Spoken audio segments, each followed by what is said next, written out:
Advertencia, este podcast está basado en literatura científica, así como en mi propia experiencia profesional e investigadora en el acompañamiento de víctimas de abuso narcisista.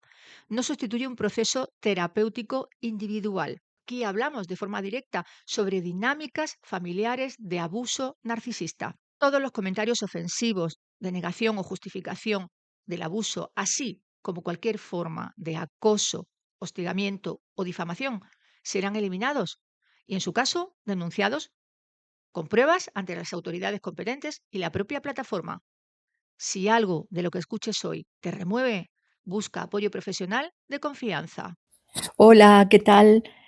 Bueno, ya me conocéis, soy la doctora Miriam Alfagual y hoy quiero acompañarte en esta neurocharlita para abordar un tema del que pocas veces se habla con claridad, los abuelos y las abuelas narcisistas. Y antes de comenzar, te voy a pedir algo muy sencillo. Suscríbete al canal, activa la campanita para no perderte ningún episodio y, a ser posible, deja tu valoración.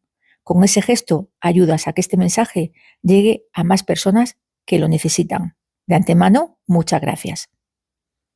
Y ahora sí, abordamos el tema de los abuelos y abuelas narcisistas.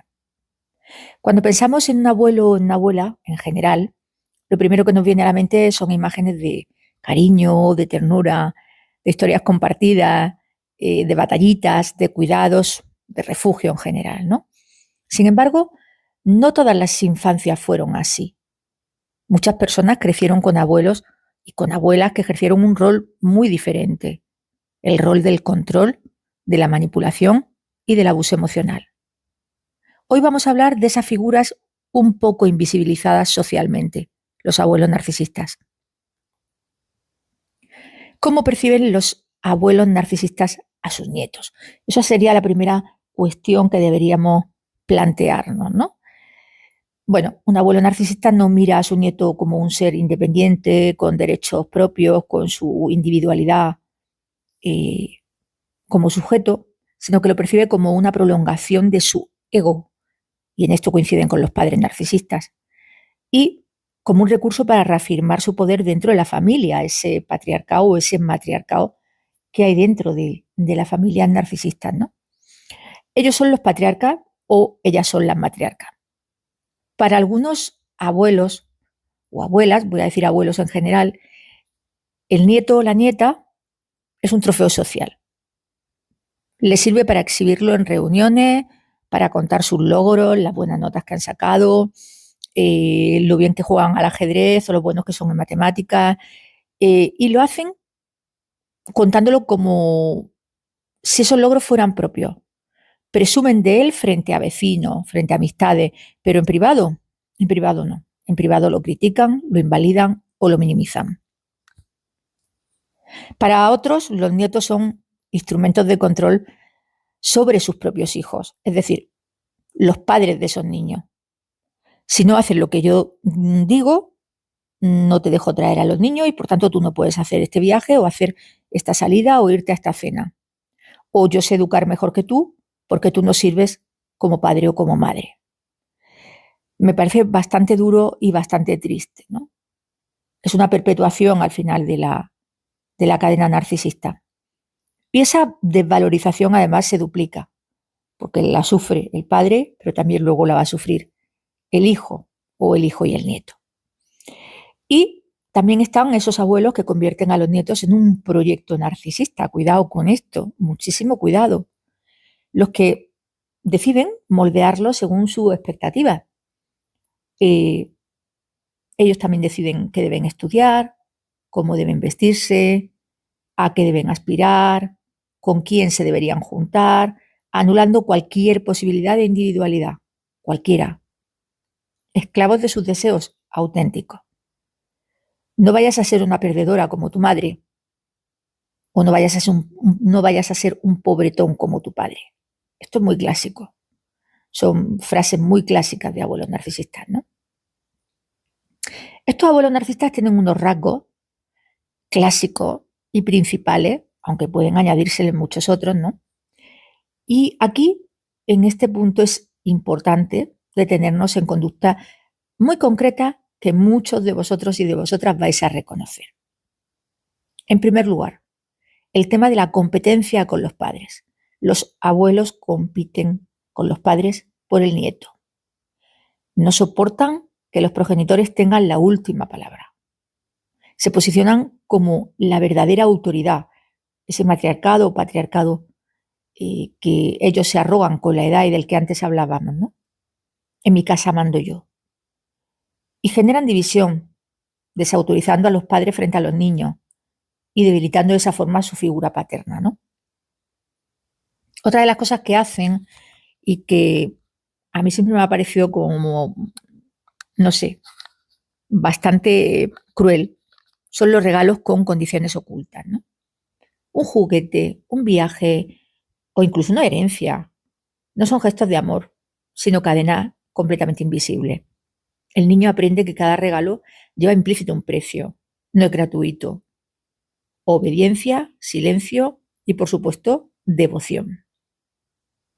Otra de las cosas que también les encanta hacer a los abuelos narcisistas son críticas constantes y humillación encubierta. Pueden disfrazar las críticas de humor. Eres un torpe igual que tu madre. Eres una inútil o un inútil igual que tu padre. Pero ese humor, esa broma hiriente, ese sarcasmo, en realidad lo que esconde, lo que disfraza, lo que maquilla es violencia psicológica. No os quepa ninguna duda. Algo terrible. El fenómeno de la difamación intergeneracional. Hablar mal del padre o de la madre delante de los nietos. Entonces, ahí es cuando se crea realmente la confusión de lealtades, ¿no? El niño siente que no puede amar a sus padres sin traicionar a sus abuelos. Imaginaos la tesitura tan dura para unas criaturas que a veces están en pleno desarrollo, ¿no? Y esa exigencia de devoción de la que antes hacíamos mención, esperan visitas, llamadas y agradecimientos constantes. A veces los niños no tienen ninguna ganas de llamarlo y cogen el teléfono a regañadientes, a veces tampoco tienen ganas de ir a verlos, pero bueno, porque no se forme, porque no se líe, van a verlo, etcétera, etcétera. Y si los abuelos no reciben esto que ellos esperan, se victimizan. Fíjate, soy un pobre abuelo olvidado, he caído en el ostracismo con mi nieto o con mi nieta. Entonces, esto suele ser, reitero, para mí, todo este tipo de tácticas muy crueles, ¿no? ¿Y cómo es el impacto en el cerebro del nieto o de la nieta de todas estas tácticas, técnicas de manipulación que el abuelo está utilizando con él? Bueno, aquí es donde la neurociencia nos da las respuestas más claras, ¿no? La amígdala del nieto se hiperactiva. Los nietos de abuelos narcisistas viven en alerta constante. Una palabra de desprecio basta para disparar la señal de amenaza. La amígdala registra estas experiencias como si se tratara de auténticos peligros físicos, como si el niño estuviera siendo perseguido por un perro con rabia que corre muchísimo, ¿no? Y bueno, pues así es como se siente. Con respecto al eje del estrés, el HPA, la imprevisibilidad, lo imprevisible, no saber si van a recibir un abrazo o un reproche, la intermitencia de la que siempre hablamos, ¿no? Eso mantiene activo el eje del estrés. El cortisol les afecta diariamente cuando están con los abuelos, les afecta el sueño, les afecta el sistema inmunológico, les afecta también al desarrollo neurológico, dependiendo muchísimo de la edad. Pero les afecta. Otra cosa que provocan es que la corteza prefrontal de estos niños, estas niñas, se inhiba. El miedo a contradecir al abuelo o a la abuela bloquea la capacidad de decisión. Cuando se es más adulto, esto se traduce luego en inseguridad, en dificultad para poner límites y en miedo a la confrontación. Y los circuitos de apego y recompensa.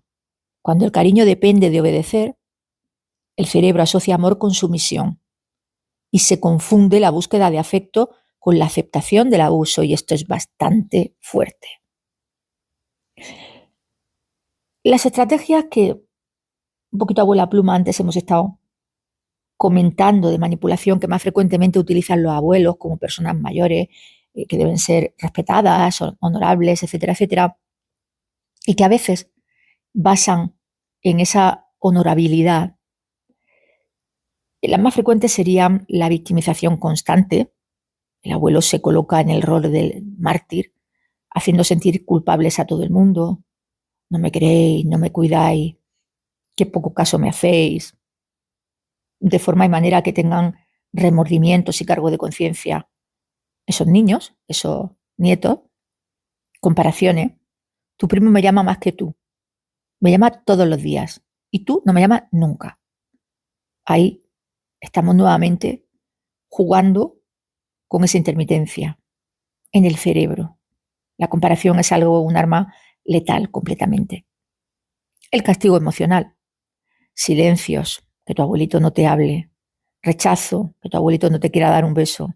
Desplantes públicos, que el abuelito diga delante de sus amigos con los que juega las cartas al ajedrez o con los que queda a tomar un café todos los días que eres tonto o que eres tonta.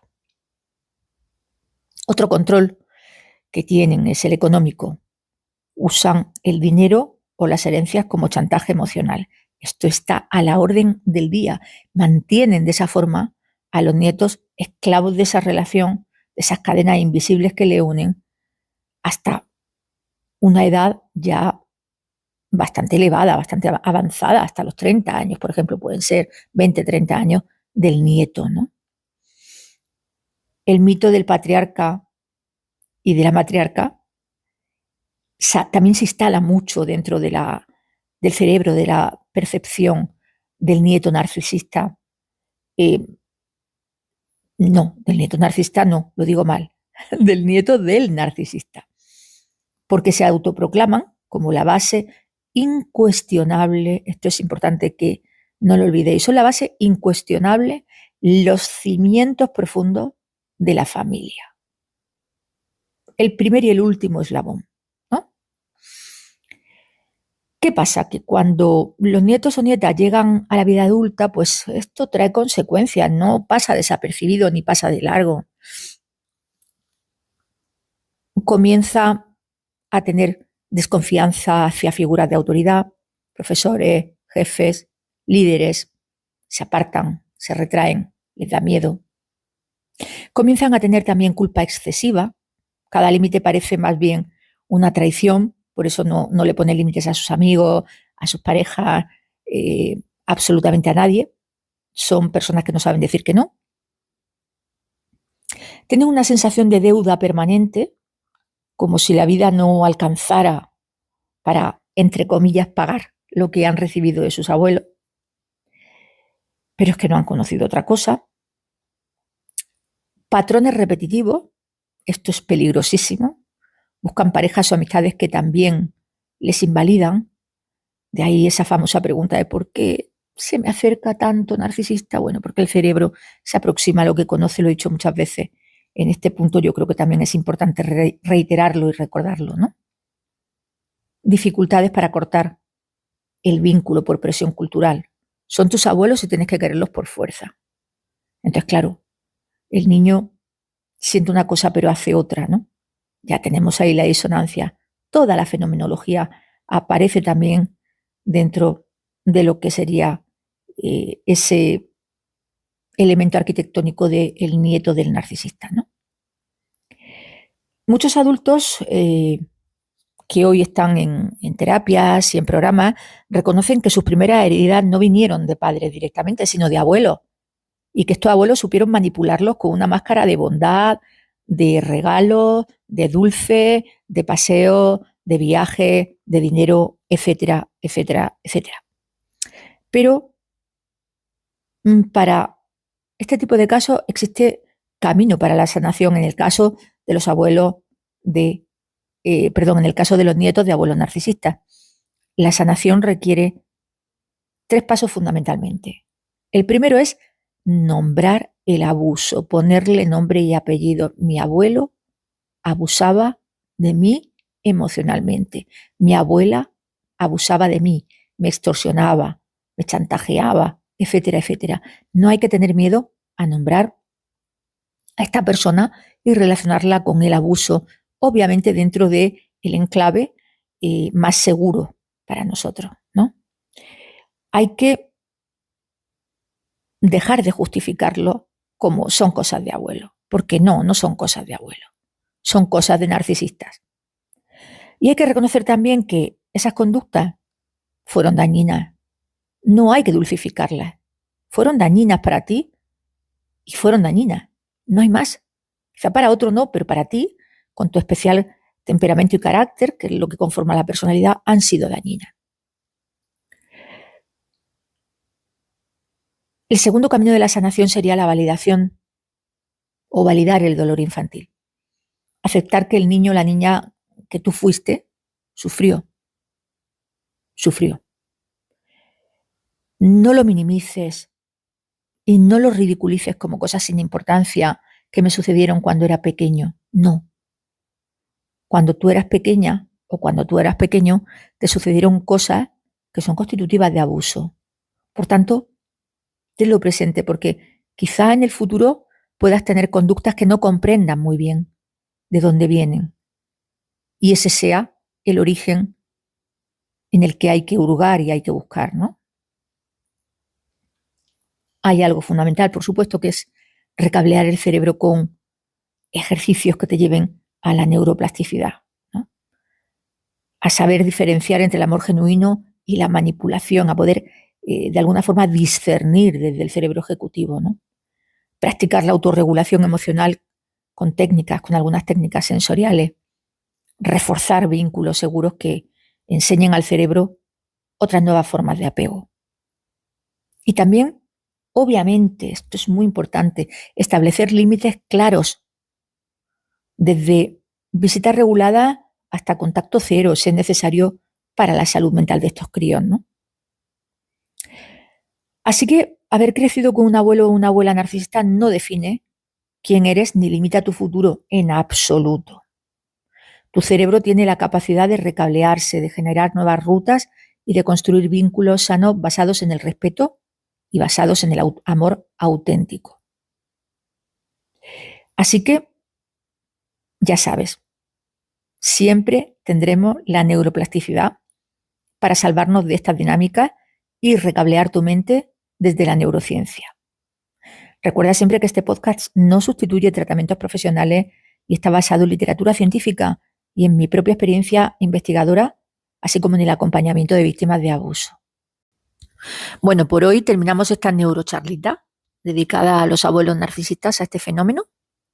Espero que os sea de interés, que os sea de utilidad y me despido de vosotros hasta la próxima neurocharlita. Chao.